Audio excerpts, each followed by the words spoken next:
Good morning, everybody. I'd like to welcome you to our study of the Gospel of John this morning. We're continuing in that book. We're in chapter 13. We'll finish chapter 13 today. We plan on studying verses 31 to 38. Last week, we completed the study of Jesus' prediction of his betrayal by Judas. And we just ended that study in verse 30. Let me read that to you. Chapter 13, verse 30. As soon as Judas had taken the bread, he went out, and it was night. Okay, Judas left the meal, and this was the Last Supper, the Paschal Supper. Judas left the meal with Jesus and the disciples to, as Jesus said, to lift up his head against him from a prophecy of Psalm 41, verse 9. I want to read that to you because it's such an important, as it turns out, it's an important prophecy. It's rarely looked at. It's Psalm 41, verse 9. That verse says, "Even my close friend, someone I trusted, the one who shared my bread, has turned against me." Okay, that should sound a lot like Judas to you. That is a prophecy of the one who actually turned out to be Judas. The verses that immediately precede that are really a perfect picture of malice. And those verses, if you recall, turned out to be a perfect picture of the Pharisees, actually the chief priest and high priest of Jesus's day, who actually turned out to hate him. But those were a perfect picture of malice. Let me read one of these verses to you. It's verse 5. The verse I was talking about are 5 through 8 of Psalm 41. Verse 5 of that said, "My enemies say of me in malice." They actually use the word malice. "When will he die and his name perish?" And that goes on through there. And, we talked about the word malice meaning actually wanting the worst for someone. If he's sick, you want him to die. If he's injured, you want him to never recover. You want him to be maimed. You just want things to just be terrible for this person that you're harboring malice against. And those verses turned out to be the picture of malice, but also the picture of Pharisees and the chief priests, which are present in Jesus' day and are actually responsible for his crucifixion. Okay, so let's get right on into our verses today. We're going to study verses 31 to 38, which is a prediction, Jesus predicting Peter's denial of him. So let's look at verse 31. When he was gone, Jesus said, red letters, "Now the Son of Man is glorified, and God is glorified in him. If God is glorified in him, God will glorify the Son in himself and will glorify him at once." Key words at the end there, at once. So that's verses 31 and 32. Judas is gone. He had already left the supper, and they're still in the meal. And Judas is gone. Jesus is talking to the remaining 11 disciples, the guys that didn't leave when Judas left. And this verse begins with what is known as Jesus' a farewell discourse. It is made up of, we talked a little bit about this last week, it's a very long discourse. It's made up of chapter 13, verse 31 through chapter 17, verse 26. It's a little over 4 chapters. The red letter editions of our Bibles shows all the red letter all the red letters representing the words spoken by Jesus. That's not news to anybody, but I just thought I would say that if someone happens to be listening that doesn't know that. If you have a Bible with red letters in it, black letters changing to red letters, the red letters are portions of Scripture that are recordings of Jesus' actual spoken words. Okay, so in verse 31, Jesus speaks of his glorification. He speaks of it in the past tense. Past tense means the glory of God has already been revealed in his life. Through perfect obedience, God has honored him, Jesus, so Jesus has glorified God through his life and ministry. And I might add, it's perfect obedience. His perfect obedience to God's will is how he has honored God. So now the reciprocal is about to be revealed. God will glorify him. All right. Jesus' glory occurs when God's glory radiates through him. All right.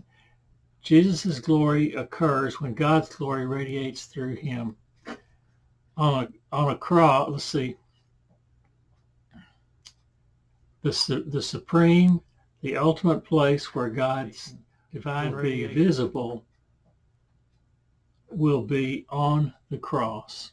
It will be seen, it will be on the cross. In Scripture, we are less than one day before Jesus' arrest, trial, and execution, and we're talking about that being glory. I thought glory was running down the field with a football and making touchdown, and the crowd goes wild, and you are exalted. You're the one that made the touchdown. Yet, here we see that glory is coming through an excruciating, humiliating death on the cross, where Jesus took on a servanthood and where he took on servanthood and humility, which we saw last week as a definition of the mind of Christ, which we saw in Philippians 2, verses, I think it's 5 through 11. It's the mind of Christ, but we won't read all that today. But he talked about various things that show that he was humble and he was a servant during his time on earth. But at the same time, he took on the sin of the world for all who would believe in him, and that's epitomized in John 3:16. Okay, so let's go to verse 30. Let's look at verse 32. I think I've already read that. The glorification of Jesus is not some future event which occurs at the end of time. Verse 32 says it will occur at once. I already pointed that out to you when I read it. It occurs at once. It is imminent. It is the series of events which begins in his death on the cross and includes his resurrection and ascension. I think we talked about that last week. We said that it might have been the week before.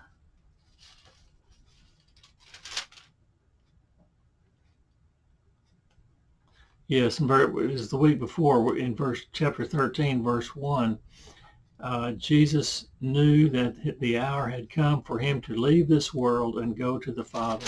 So to leave the world from where he is right now, he had to be arrested, he had to go to trial, he had to be executed, he had to be buried, he had to be raised, and he had to ascend. That whole process is what we're talking about. Verse 33, chapter 13, verse 33. My children, I will be with you only a little longer. You will look for me, and just as I told the Jews, I will tell you now. Remember, the Jews, whenever you generally see the words the Jews in uh, in the Gospel of John, we're talking about the religious leaders, not the general Jew on the street, but the Jews. And he said, and just as I told the Jews, so I will tell you now, where I am going, you cannot come. If his glorification is to begin with his death on the cross, then he must speak directly to them about his departure. If he knows he's leaving, he needs to tell them he's leaving so they will understand or try to understand. He calls them little children or my children, which is a term of endearment or affection. It occurs in 1 John, I think, 7 times. It's a very important term used to express love for people that specific people that you're talking to. Jewish rabbis talk to their students using that title. He has said publicly to the Jews a couple of times in 7:33 and 34 and 8:21 that he is departing, and where he is going, he is departing, and nobody understood. One time they thought he was going to kill himself. One time they thought he was going to the Gentiles, where for sure they weren't going to go there. But neither place the Jews would follow. Now he is talking directly to his disciples, only they are present with him. He gives no further explanation or clarification. He does say it is right around the corner. He says, only a little longer. I'm going where you can't go, and it's not too far away. All right, verses 34 and 35. A new command I give you, love one another. As I have loved you, so you must love one another. By this, everyone will know that you are my disciples if you love one another. Very important, instructive verses. So that no clarification on where he is going, but he does give them this new commandment.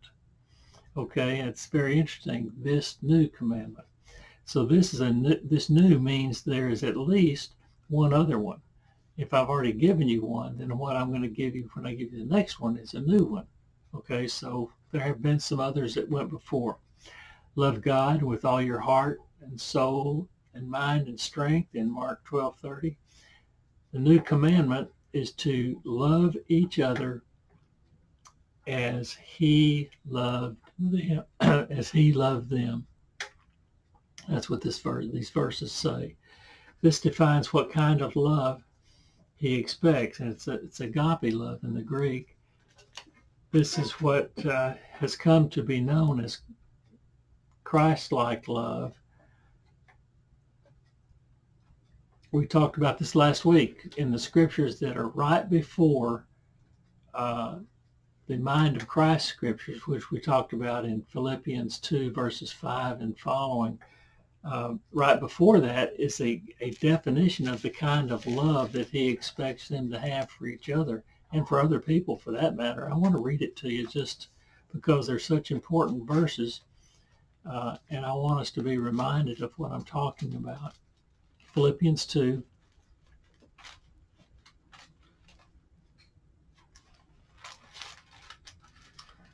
Verses 1 through 4.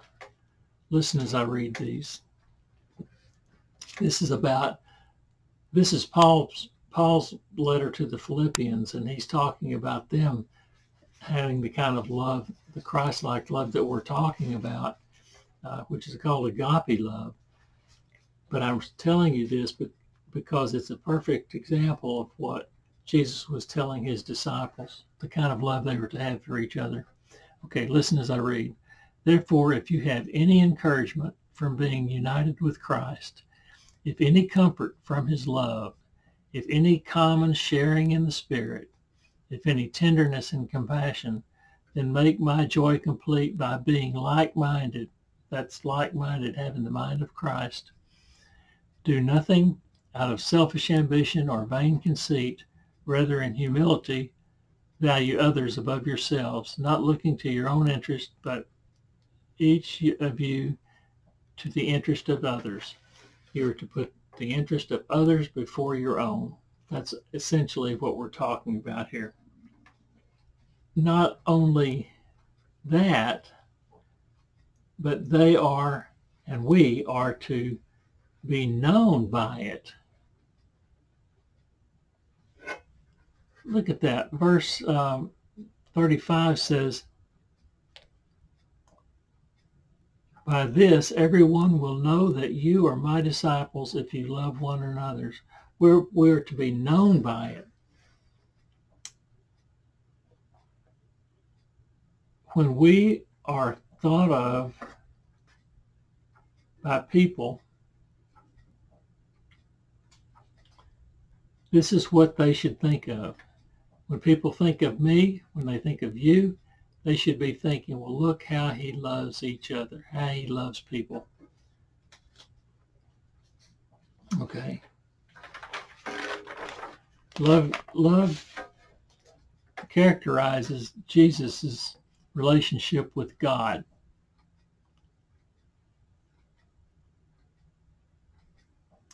Love characterizes God's relationship with Jesus. Okay?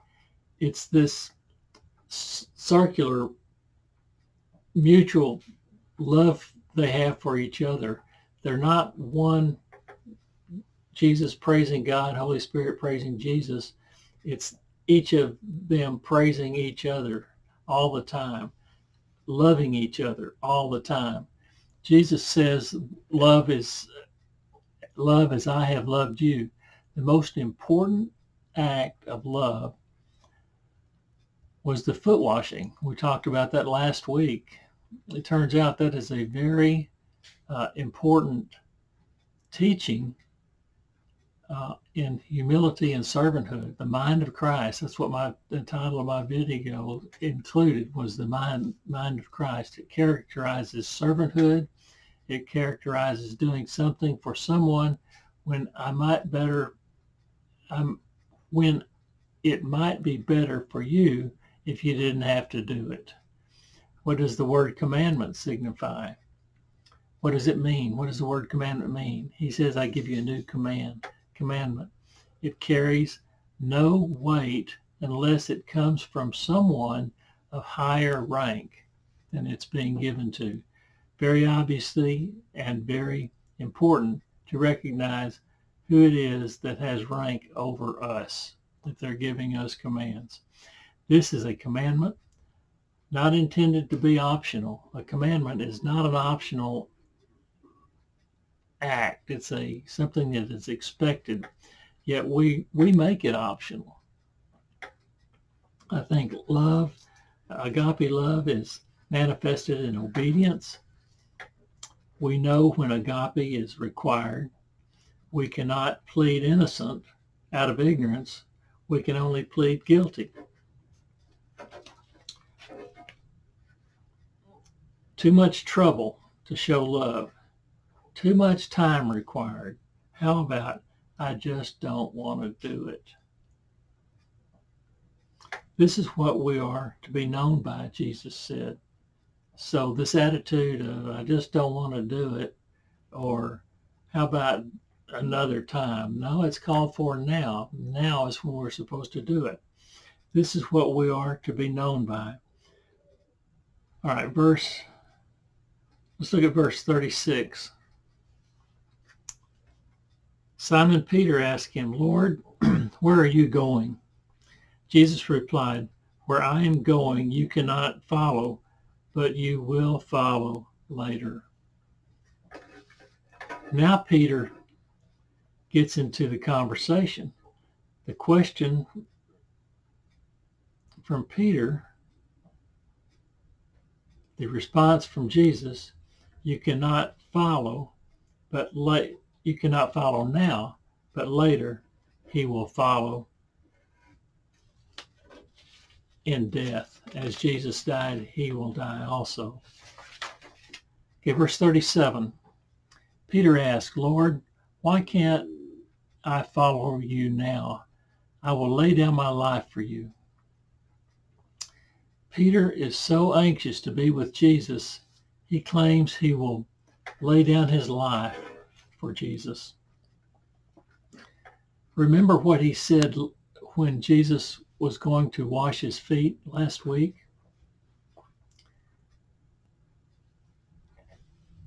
Let me look at that. It was in verse 8 and 9. No, said Peter, you shall never wash my feet. Remember, I'm bringing this up because he said, I would lay down my life for you. Okay, here's what he said. No, said Peter, you shall never wash my feet. Jesus answered, unless I wash you, you have no part with me. And then in verse 9, then Lord, Simon Peter replied, not just my feet, but my hands and my head as well. He goes to such huge extremes. It's all the way from nothing to everything. Now he's saying, I will lay down my life for you. It's another comment that Peter makes. Then in verse 38, Jesus answered, will you really lay down your life for me? Very truly, I tell you, before the rooster crows, you will disown me 3 times. That's the verse we've been waiting for this lesson. Will you really lay down your life for me? Very truly, I tell you, before the rooster crows, you will disown me 3 times. I think Jesus makes these comments with great disappointment. Really, he says, lay down your life means willingly. Peter says he will lay it down willingly. Jesus says what's really going to happen, not the first thing to happen, is that you will lose your nerve. You will disown me. You will deny me. You will deny you ever knew me. Not once, but 3 times. Peter had such good intentions with his comments, yet Jesus already knows. I think Peter must be muttering under his breath a little about this comment that Jesus makes. Okay, I don't think the disciples realize Jesus is talking about just a few hours from now. That's so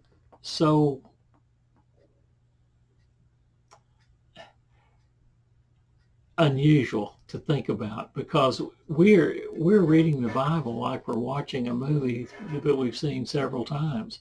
We know exactly what's getting ready to happen, and we're saying, Peter, you're dumb.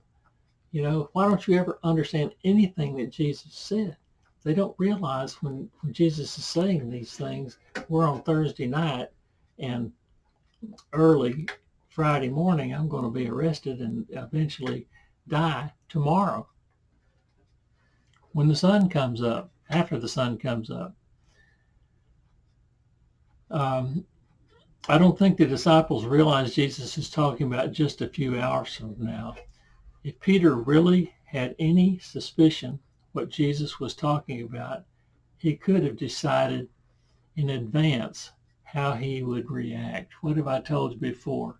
If you're going to ever be confronted with a sin, particularly a sin that you think will never come up in your life, you need to decide in advance how you're going to respond to it when it does come up, because you know where you're weak. You know where you have inclinations to do certain things. When it comes up, you have to decide in advance how you're going to respond. If Peter had decided in advance, if he had known this was going to come up, the outcome would have been totally different. As it stands, he had no chance to overcome this fear, and he will have to live with it. He will have to live with the guilt, yet he will find out that he is forgiven in his future. All right. Thank you very much for studying with me today. That's all I have for you.